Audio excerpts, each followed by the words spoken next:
Coucou à tous, j'espère que vous allez bien. On se retrouve pour une nouvelle vidéo sur le podcast aujourd'hui et j'avais envie de vous parler de la solitude.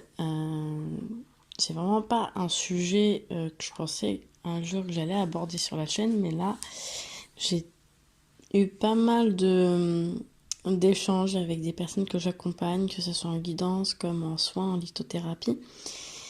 Et la dernière fois, j'ai eu une de mes clientes qui me parlait de la solitude et elle me disait que qu'elle se sentait bien et que par moment, elle comprenait pas pourquoi que c'était pas constant en fait, que son bonheur n'était pas constant dans sa solitude, que par moment, elle pouvait ressentir un certain vide. Euh, donc voilà, aujourd'hui je voulais vous parler un peu de ça. Ça va être une vidéo un peu vraiment fait au feeling parce que j'adore ça, j'adore le feeling, aller au naturel sans vraiment de règles. J'aime pas avoir des règles, j'aime pas du tout me mettre un cadre, un protocole et je vais vous parler comme ça vraiment avec ce qui me vient en tête. Donc en fait, par rapport à ça, par rapport à la solitude, bon, de ce que je remarque autour de moi, et en plus par rapport aussi à mon expérience personnelle, c'est c'est un sujet hyper vaste, et en même temps, même la personne qui est la plus entourée du monde peut par moment ressentir de la solitude, peut par moment ressentir des petits moments de vide. Après, en fonction de ce qu'on a vécu, on est tous différents. On peut apprécier ces moments de vide. Moi, personnellement, je sais que par le passé, je détestais ces moments de vide. Je faisais tout pour combler ça. Et là, maintenant, ça m'arrive très souvent, justement, d'aller le chercher, le vide. Parce que, enfin, après, je parle pour moi. Attention, faites vos courses dans mes vidéos. Ne prenez pas ma parole pour la vérité absolue. Mais moi, personnellement, dans la solitude, je ressens le vide et j'aime ce vide. Parce que pour moi, il me permet de me reconnecter à des choses que j'ai jamais pu expérimenter, que j'ai jamais pu voir. Et en fait, ça me permet aussi de retrouver une forme de force intérieure et comment dire, et de solution. Voilà, parce que je suis toujours à réfléchir sur plein de choses et tout et tout. Après, ça c'est normal, c'est mon côté un peu multipotentiel, donc voilà. Mais voilà, pour vous dire la solitude, après n'hésitez pas à réagir en commentaire. Moi j'adore vous lire, j'adore quand il y a d'autres personnes qui viennent parler en commentaire. Moi ça me permet aussi de m'ouvrir sur voilà, d'autres plans de conscience avec vous en discutant.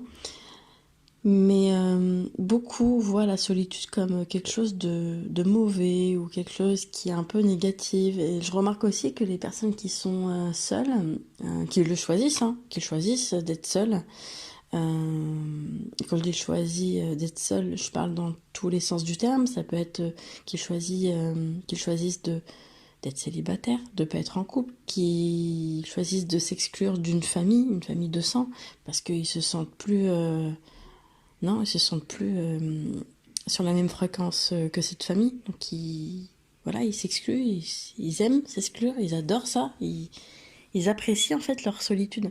Il y a des gens qui adorent leur solitude. Et là, je vais vous parler aussi des personnes qui voient ces personnes-là comme des... je sais pas comment dire, mais comme si d'un côté c'était mal vu, et comme si que c'était des personnes qui n'étaient pas... comment dire, des personnes qu'on pouvait pas côtoyer. Genre c'est pas possible de côtoyer ce genre de personnes parce que tout de suite souvent on met des étiquettes sur la solitude du genre cette personne elle est seule donc elle est triste, elle est seule donc elle est peut-être mauvaise parce que voilà il y a peut-être des personnes qui s'éloignent d'elle parce qu'elle est mauvaise, mais il y a des personnes, moi j'ai rencontré dans mon parcours des personnes seules et c'était mes plus belles rencontres, voilà, et ces personnes elles sont encore là dans ma vie, voilà. Donc, si je fais cette vidéo, c'est aussi pour vous aider à déconstruire tout ce que vous vous mettez en tête, toutes les croyances qu'on peut avoir sur la solitude. de voir ça comme le mal, alors qu'il n'y a rien de mal. Et au contraire, moi je remarque maintenant, parce que j'ai été beaucoup entourée par le passé, j'avais beaucoup d'amis, beaucoup de personnes, j'étais, voilà. Mais maintenant, j'ai beaucoup moins de personnes, beaucoup moins d'amis, et au final, je commence à adapter hum, mon relationnel avec qui je suis en fait. J'adapte mon relationnel avec ma personnalité, avec aussi mon énergie, ce que j'ai envie de mettre comme énergie dans une relation. Je préfère avoir 3, 4 personnes à côtoyer et en même temps, quand je vais les côtoyer, bah ça va être des relations, je sais pas comment dire, de qualité en fait. Ça sera fini, enfin pour moi c'est fini la quantité, mais là, ça sera vraiment des relations de qualité. Et donc j'aurai un peu plus de temps et plus d'énergie pour être avec ces personnes, pour passer du temps avec ces personnes. Parce que je sais combien l'énergie, elle est importante. Et oui, voilà, donc là je parle un peu de moi, mais j'espère que tout ce que je vous dis, ça va vous permettre de voir les choses différemment sur la solitude et qu'il n'y a rien de mal à ça. Et que, en fait, moi je remarque un truc, c'est aussi une notion de choix. Et oui, de choix. Parce que on peut aimer notre solitude, mais par moments, quand on sent que il y a une sorte de petit vide et qu'on a aussi un besoin, il y a peut-être le besoin bah, de reconnecter avec le social, avec les gens. Et bah là, on a le choix de sortir. On sort de chez nous, on fait des choses, on fait des sorties, voilà, on bouge. Et après, quand on a ce moment où on a envie de revenir à nous-mêmes, seuls, et ben on le fait en fait. Il n'y a rien de forcé, on fait comme on le sent. Donc voilà, après il y a aussi des personnes qui sont en couple et qui sont seules. Voilà, je tiens aussi à le préciser. Ça, c'est quand même une chose que moi-même aussi j'ai expérimenté et vraiment mettez-vous en tête que il y a des personnes qui sont en couple, mais qui sont en couple juste par convention en fait. Hein. C'est juste pour montrer à l'extérieur, je suis en couple, je suis normale. Ou je suis en couple, ça va, je me sens moins seule. Et il y a des personnes qui sont juste en couple parce que c'est pour faire comme tout le monde, ou soit ils sont en couple juste parce qu'ils ont du mal avec leur solitude, ils aiment pas être seuls. Euh, donc voilà, là, si je vous fais cette vidéo aujourd'hui, c'est aussi pour essayer de vous rassurer, de vous réconforter si vous vivez, je sais pas, peut-être à l'heure actuelle, vous avez vécu une rupture amoureuse, une rupture amicale, ou même carrément une exclusion familiale. Euh, Ne vous inquiétez pas, la solitude, je sais même pas si vous vous rendez compte, mais la solitude va devenir votre meilleure amie et votre solitude, elle va vous permettre de voir de quoi vous êtes capable aussi.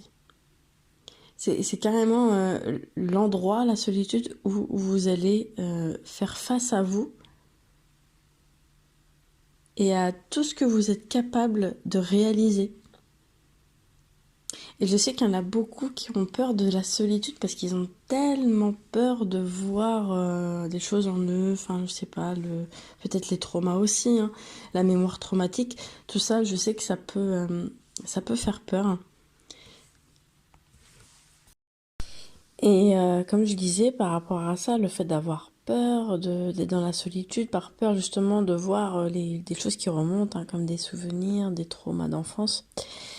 Dans ces moments-là, vraiment, je vous invite à ne pas aller faire des choses qui vont essayer comment dire, d'aller combler ou même d'aller fuir, d'aller faire des choses pour fuir ça. Là, je vous invite vraiment à aller voir et à y aller vraiment à votre rythme, hein, vraiment en douceur, parce que je sais à quel point ça peut être compliqué, surtout au niveau émotionnel. Ça serait peut-être même de mettre une musique, mettez une musique douce, une musique qui va vous détendre et allez voir vos émotions. Et au moment où vous allez voir vos émotions, surtout, ça c'est un truc que je vous donne comme petite astuce, parce que moi-même je le faisais pas, pour vous dire que moi-même je me regardais, hein, je regardais, mais j'avais pas cette pensée-là de me poser cette question. Vous, à chaque fois que vous allez voir une émotion qui va ressortir qui sera en lien avec un souvenir passé ou un trauma, un choc, bref, peu importe. Posez-vous la question, c'est qui est triste? C'est qui a peur? C'est qui est frustré en fait? C'est qui? Posez-vous tout le temps la question, c'est qui? Et vous allez vous rendre compte qu'au final, c'est pas vous. C'est même pas votre personnage. Vous allez vous rendre compte que plus vous allez creuser, plus vous allez voir qu'au final, ces émotions-là, elles n'appartiennent pas à vous maintenant, mais elles appartiennent à votre enfant intérieur. Et que là, à l'heure actuelle, c'est votre enfant intérieur, en fait, qui est en train de vous hurler dessus pour que vous le regardiez. Et donc, voilà.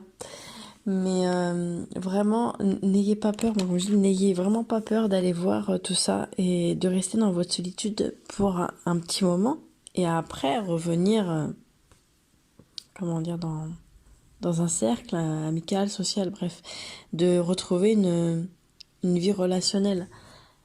Vraiment, prenez le temps d'être avec vous, prenez le temps de vous regarder. Je vais vous donner 3 petits conseils parce que c'est 3 choses que je faisais et je me rends compte que je le faisais mais je n'avais pas conscience que je le faisais. C'est là maintenant en vous faisant, en préparant la vidéo que je me suis rendu compte que je faisais ce genre de choses quand j'étais dans des moments un peu comme ça de solitude. Donc la première chose, ça serait vraiment de vous couper même des réseaux, de prendre une journée entière même à vous couper et à rester chez vous et à rester dans le silence, mais vraiment. Je pourrais même dire mettez une musique, non mettez même pas de musique, restez dans le calme, le silence. Et observez-vous, observez ce qui arrive dans votre tête. Observez vos émotions qui arrivent dans votre corps, dans votre cœur. Observez les pensées. Regardez tout ça. Et en plus, ça c'est un truc que je n'ai pas fait. Moi j'ai fait que observer, mais je vais vous donner une astuce en plus là sur ce premier exercice. C'est que quand vous allez avoir les pensées qui vont arriver dans votre tête, n'hésitez pas à les écrire en fait, à prendre un papier, un stylo à côté de vous et d'écrire toutes les pensées qui viennent dans votre tête, d'écrire toutes les émotions que vous ressentez. Et ensuite, vous allez les lire. Et je pense que cet exercice, plus vous allez le faire, et plus ça va vous apprendre à vous connaître. Parce que c'est dans la solitude que vous allez apprendre à vous connaître. C'est en étant seul avec vous-même que vous allez apprendre à savoir qui vous êtes réellement.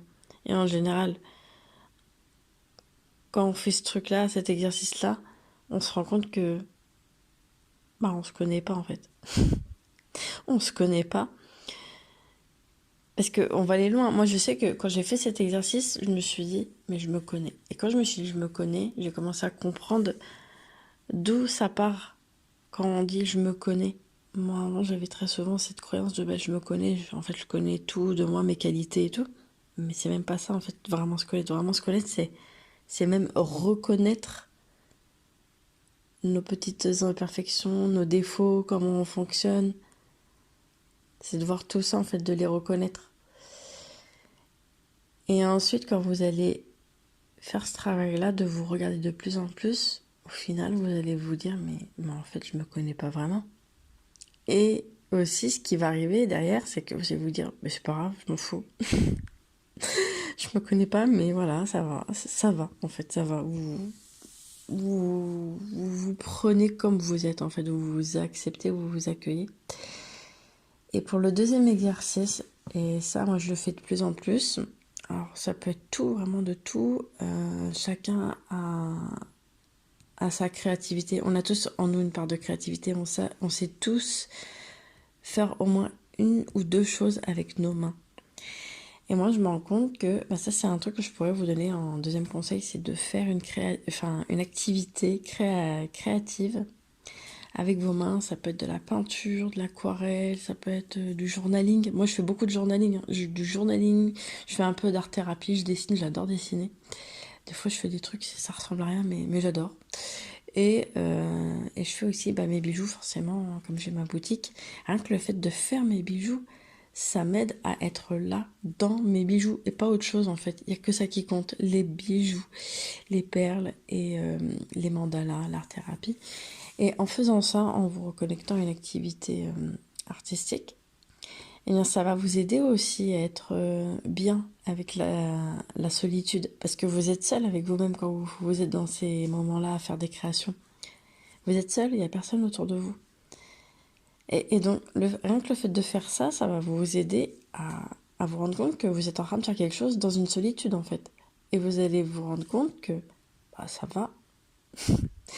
Il n'y a rien de dur, il n'y a rien de compliqué, il n'y a rien de grave surtout. Hein, c'est pas grave, hein, vous n'allez pas mourir parce que vous êtes seul en train de faire, en train de créer. Et en même temps, je dis vous êtes seul, mais après ça, c'est un autre sujet. Je finirai la vidéo avec ça. Je vais terminer avec le troisième conseil, ça serait de faire la même chose que le premier, sauf que cette fois-ci, vous n'allez pas rester chez vous. Là, je vous invite à aller à l'extérieur, aller dans un parc, vous balader dans un parc, et pareil, faire le vide en vous, ou même juste être dans la contemplation, de contempler ce qui est autour de vous, de contempler la nature, de regarder les arbres, les fleurs, les feuilles, l'herbe, regardez tout ce qui est autour de vous. Et vraiment vous reconnecter à tout ça. Moi, quand je fais ça, en général, ça m'arrive aussi très souvent de... Je prends un arbre dans mes bras et je lui fais un câlin. J'adore faire ça. Donc après, chacun fait comme il veut, mais voilà, ça va vraiment vous aider à déjà vous reconnecter à vous-même et aussi au monde là qui vous entoure. Vous êtes à l'extérieur. Ça va vous permettre aussi un peu de vous réconcilier avec l'extérieur si vous en avez peur. Voilà. Voilà pour cette vidéo. Et je vais terminer justement sur ça, c'est que dans la solitude, on a besoin de ça pour apprendre à se connaître. Et plus vous allez apprendre à vous connaître, plus vous allez vous rendre compte qu'au final, on n'est jamais seul. On n'est jamais seul. Parce que rien que le fait de se dire qu'on est dans une solitude, c'est... Même là encore, j'ai envie de dire, c'est du mental. C'est du mental. C'est juste l'ego qui cherche à peut-être à se plaindre ou à se montrer en victime parce que je suis seule au monde. Mais non, vous n'êtes pas seul. Vous n'êtes pas seul parce que même quand vous êtes chez vous, autour de vous, il y a des objets, vos meubles. N'oubliez pas que tout ça, tout ce qui est autour de vous, c'est à vous, c'est vous, c'est vous. Et pareil, quand vous êtes en train de créer quelque chose, vous n'êtes pas seul. Et en fait, on n'est jamais seul. Il y a un truc aussi que je voulais préciser dans la solitude, parce que très souvent, moi je le vois aussi lors de mes accompagnements, il y a des personnes qui viennent se plaindre. Attention, je juge pas quand je dis ça, mais c'est pour dire que moi-même, par moment, ça m'est arrivé de me plaindre, de me dire ouais, j'en ai marre parce que les gens ils pensent pas comme moi. Et en fait, ça c'est le mental qui vous dit mais putain, les gens ils pensent pas comme moi. Et forcément, comme on pense pas comme vous, on réfléchit pas comme vous, là tout de suite vous allez ressentir une solitude. Ou soit vous allez vous dire mais les gens me voient comme ça alors que je suis pas comme ça, et tout de suite vous allez vous dire ça me rapproche d'une solitude. Là encore c'est du mental, là encore c'est votre ego qui est en train de vous faire croire l'autre il est pas comme toi, donc forcément tu vas te sentir seul de voir que l'autre n'est pas comme toi. Mais l'autre il a le droit de pas être comme vous, l'autre il a le droit d'avoir ses différences. Et en fait ça encore c'est le mental qui est encore en train de vous faire croire que vous êtes seul parce que les autres ne sont pas comme vous. Je rigole parce que ça me parle beaucoup ce truc-là. Moi-même, par le passé, j'étais beaucoup comme ça, me dire, ah, mais c'est pas possible, pourquoi on pense pas comme moi? Je voulais absolument embarquer tout le monde dans mon bateau, mais je sais que personne montera, enfin personne, que la moitié des gens ne montera pas dans mon bateau, et c'est pas grave, c'est ok. Donc vraiment, là, dans la solitude, je vais mettre des grands guillemets dans ce truc-là, vous allez apprendre un peu à déconstruire cette croyance-là, à vous dire ouais, on n'est pas comme moi, donc comme je disais, vous allez déconstruire cette croyance de les gens ne pensent pas comme moi, donc forcément, je vais me sentir seule. Vous allez vraiment déconstruire ce truc-là au fil du temps, au fil d'accompagner, en fait, de vous laisser accompagner par la solitude. Donc voilà. J'espère en tout cas que la vidéo, elle vous aura plu. J'ai fait en sorte qu'elle soit pas trop longue, mais bon. Je pense que là, il va y avoir beaucoup de montage, un gros montage. Je vous fais plein de bisous et je vous dis à la prochaine dans une autre vidéo.